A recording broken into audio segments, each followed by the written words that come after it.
नमस्कार। मेरे ज्योतिष के YouTube चैनल ज्योतिष ज्ञान गंगा पर आपका स्वागत है। आज मैं बात करने जा रहा हूँ आपके व्यवसाय की। आप व्यवसाय में कैसे सफल होंगे। केवल एक ग्रह,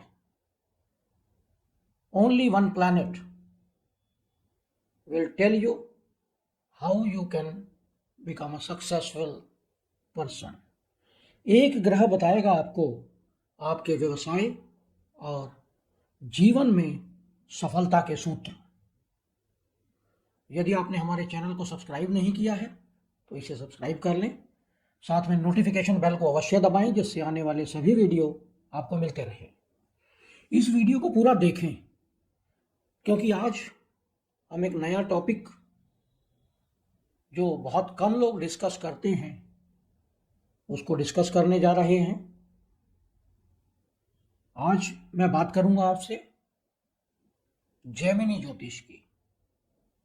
बहुत कम लोग जानते हैं, अगर जानते हैं तो उसका यूज नहीं करते।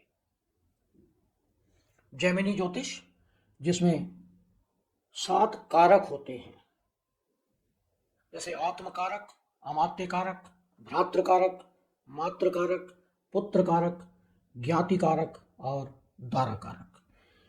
कुंडली में जो भी ग्रह सबसे अधिक डिग्री लिए हुए होता है, यानी जिस ग्रह की डिग्री सबसे अधिक है, मान लीजिए कोई ग्रह 20 डिग्री पर है और बाकी सभी ग्रह 20 डिग्री से कम डिग्री पर हैं, तो 20 डिग्री वाला ग्रह आत्मकारक ग्रह बनेगा। और आत्मकारक ग्रह जिसमें छुपा है आपकी सफलता का पूरा राज। तो इस वीडियो को पूरा देखें और अपनी कुंडली में चेक करें कि आपकी कुंडली में कौन सा ग्रह आत्मकारक है, आपकी आत्मा का कारक कौन है, और वही ग्रह बताएगा आपको आपके जीवन के सफलता के सूत्र। आत्मकारक ग्रह जो बताता है कि आपकी आत्मा जो है उसकी इच्छा क्या है, आपकी आत्मा क्या चाहती है, तो उसके बारे में हम आज डिस्कस करेंगे। तो यदि आपकी कुंडली में सूर्य आत्मकारक ग्रह बन जाता है, तो सूर्य वैसे भी आत्मा का कारक है। नेम, फेम, प्रसिद्धि, मान, पद, प्रतिष्ठा, इन सभी का कारक है। सूर्य व्यक्ति के भीतर आत्मविश्वास और ईगो भी भर देता है। तो यदि आपकी कुंडली में सूर्य आत्मकारक ग्रह है तो आपको जीवन में सफल होने के लिए विनम्र होना पड़ेगा, अपनी नम्रता को बढ़ाना पड़ेगा, अपनी ईगो को कम करना पड़ेगा, अहंकार को, अपने अभिमान को छोड़ना पड़ेगा।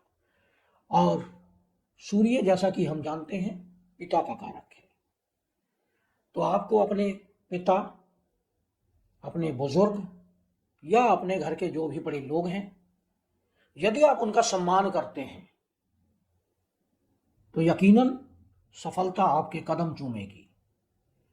एक पूर्ण संतुष्टि आपके मन में होगी और आप जीवन में नई ऊंचाइयों की तरफ बढ़ते जाएंगे और आपके जीवन में सूर्य की तरह प्रकाश होगा।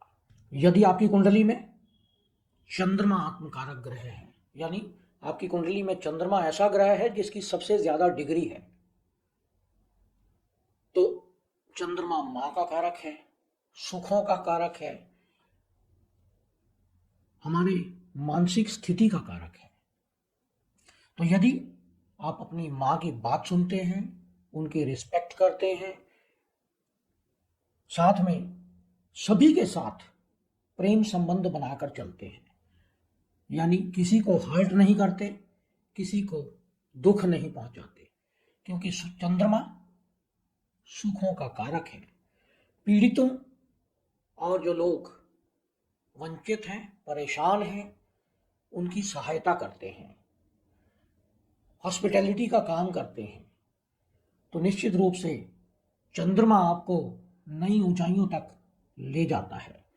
चंद्रमा एक महिला ग्रह है, तो यदि आप महिलाओं का सम्मान करते हैं, महिलाओं के कल्याण का काम करते हैं, परिवार और समाज दोनों में महिलाओं को मान सम्मान देते हैं और सच्चे मन से काम करते हैं। जो भी काम करते हैं वह ईमानदारी से, पूर्ण सत्यता से करते हैं। तो चंद्रमा आपके व्यवसाय में और जीवन में सभी प्रकार के आनंद लेकर आता है। यदि आपकी कुंडली में मंगल आत्मकारक ग्रह बनता है, यानी मंगल की डिग्री सबसे अधिक है। मंगल हिंसा कारक ग्रह है, सेनापति है, क्रोध है, ऊर्जा है। और यदि आप जीवन में अहिंसा का मंत्र अपना लेते हैं, हिंसा को त्याग देते हैं, क्योंकि क्रोध में ऊर्जा का क्षय होता है। यदि आप क्रोध को त्याग देते हैं तो आप अपनी ऊर्जा को संचित करने लगते हैं, संयम को बढ़ाते हैं, अपनी पेशेंस को बढ़ाते हैं, तो आपके भीतर ऊर्जा बढ़ने लगती है। ध्यान और क्रोध इन दोनों के बीच में तालमेल बनाते हैं। यह बैलेंस बनाना आपको सीखना होगा। यदि आपकी कुंडली में मंगल आत्मकारक ग्रह है। आखिरकार जुनून आक्रामकता का ही अभिशाप है। जुनून व्यक्ति को असफलता की ओर ले जाता है। शांतिपूर्ण तरीके से काम करें, अपने क्रोध और हिंसा को त्याग दें, तो आपको आनंद की अनुभूति होगी। आपको अपने व्यवसाय में और जीवन में सफलता प्राप्त होगी प्रत्येक मोड़ पर। यदि आपकी कुंडली में बुध आत्मकारक ग्रह है, यानी बुध जो हमारी वाणी का कारक है, तो आपको वाणी पर संयम बरतना होगा। क्योंकि बुध अगर आत्मकारक ग्रह बनता है तो व्यक्ति अपनी वाणी से दूसरों को हानि पहुंचाने लगता है। वाणी और कर्म में आपको संयम बनाना पड़ेगा, सत्यता लानी पड़ेगी, बैलेंस बनाना पड़ेगा। कोई धोखा या चालाकी नहीं चलेगी।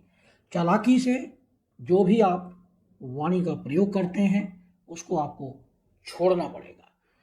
बुध एक युवा ग्रह है, तो ऐसे लोग जिनकी कुंडली में बुध आत्मकारक ग्रह है, वो अपने साथियों को, अपने मित्रों को कुछ नहीं समझते। वह अपने आप को एक राजकुमार समझने लगते हैं। तो आपको सफल होने के लिए युवा लड़कों को, लड़कियों को, अपने भाइयों को, अपनी बहनों को रिस्पेक्ट देनी होगी। अगर आप दूसरे की रिस्पेक्ट करेंगे तो निश्चित रूप से सफलता आपको प्राप्त होगी। अपनी बुद्धि से लाभ कमाने का प्रयास करेंगे और बुद्धि का प्रयोग आप ईमानदारी से करेंगे तो निश्चित रूप से आपको सफलता प्राप्त होगी। आकस्मिक रिश्तों में, क्योंकि बुध तीसरे घर का स्वामी है, तो आप जल्दी जल्दी रिश्ते बनाने का प्रयास करते हैं, तो उससे आपको दूरी बनानी होगी। रिश्तों को समझना होगा और उसके बाद ही आपको रिश्तों में आगे बढ़ना होगा। तो बुध अगर आत्मकारक ग्रह है तो आपको ये सब चीज़ें अपनानी होंगी, जिसके पश्चात आपको अपने जीवन में हर पड़ाव पर सफलता प्राप्त होगी। यदि आपकी कुंडली में बृहस्पति आत्मकारक ग्रह है, बृहस्पति देव गुरु है, और गुरु अगर आत्मकारक ग्रह बन जाता है तो ऐसे लोगों में ईगो अधिक होती है। अपने आप को बहुत इंटेलिजेंट, ज्ञानी समझने लगते हैं, अभिमान आ जाता है ऐसे लोगों के भीतर। तो ऐसे लोगों को चाहिए कि अपने बच्चों के प्रति दयालु रहें, क्योंकि देवगुरु बृहस्पति अपने बच्चों को भी अपना शिष्य समझने लगता है और वह अपने बच्चों पर क्रूरता उन्हें सिखाने का प्रयास करते हैं। सभी चीज़ें हार्श तरीके से सिखाने का प्रयास करते हैं। यदि आप अपने गुरु की, अपने बड़ों की और विद्वानों की बात सुनते हैं, उनका सम्मान करते हैं, उनकी पूर्ण रिस्पेक्ट करते हैं, तो यकीनन आप सफलता को प्राप्त करते हैं।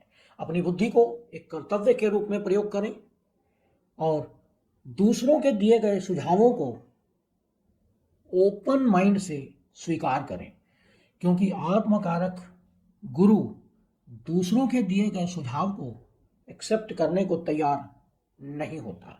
साथ में अपने जीवन साथी का सम्मान करें और उनको सप्रेस करने का प्रयास ना करें, उन पर हावी होने का प्रयास ना करें। यदि आपकी कुंडली में शुक्र आत्मकारक ग्रह बनता है, सुंदरता का प्रतीक, भोग विलास का प्रतीक, सुख सुविधाओं का प्रतीक शुक्र यदि आत्मकारक ग्रह है तो रिश्तों में गरिमा बनाकर रखें, रिस्पेक्ट करें रिश्तों की, प्रलोभन का विरोध करें, क्योंकि शुक्र लालची भी है, रिश्वत ले सकता है, प्रलोभन ले सकता है। तो प्रलोभन अगर आपको कहीं से मिलता है तो उसका विरोध करें और निस्वार्थ भाव से सभी की रिस्पेक्ट करें, उन्हें प्यार करें। अपने जीवन साथी, अपनी बेटी, अपनी माँ, इन सब की रिस्पेक्ट करना न भूलें, क्योंकि शुक्र यदि आत्मकारक ग्रह है तो यह महिलाओं के प्रति कई बार उग्रता दिखाने का प्रयास करता है। तो अपने घर की महिलाओं का या बाहर की जो भी महिलाएं हैं उनका सम्मान करें।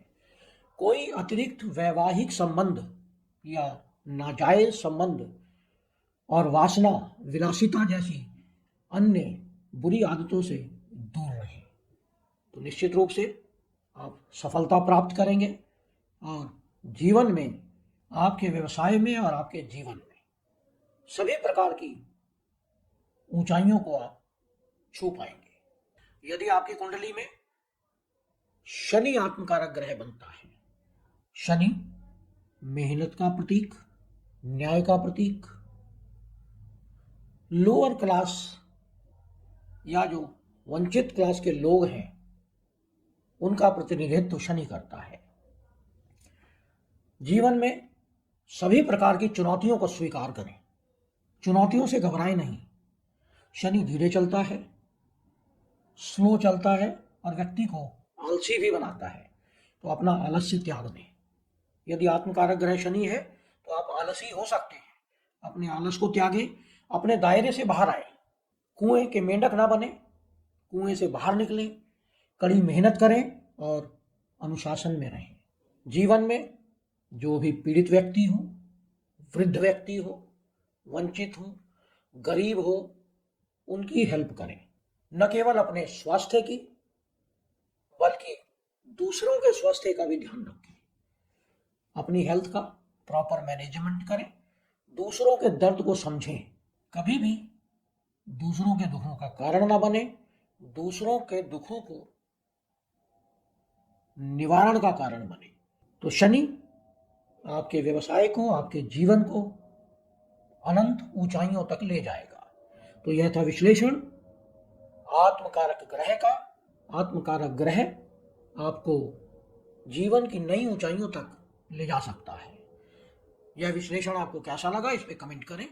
यदि आपने हमारे चैनल को सब्सक्राइब नहीं किया है तो इसे सब्सक्राइब करें, साथ में नोटिफिकेशन बेल को अवश्य दबाएं, जिससे आने वाले सभी वीडियो आपको मिलते रहें। नमस्कार।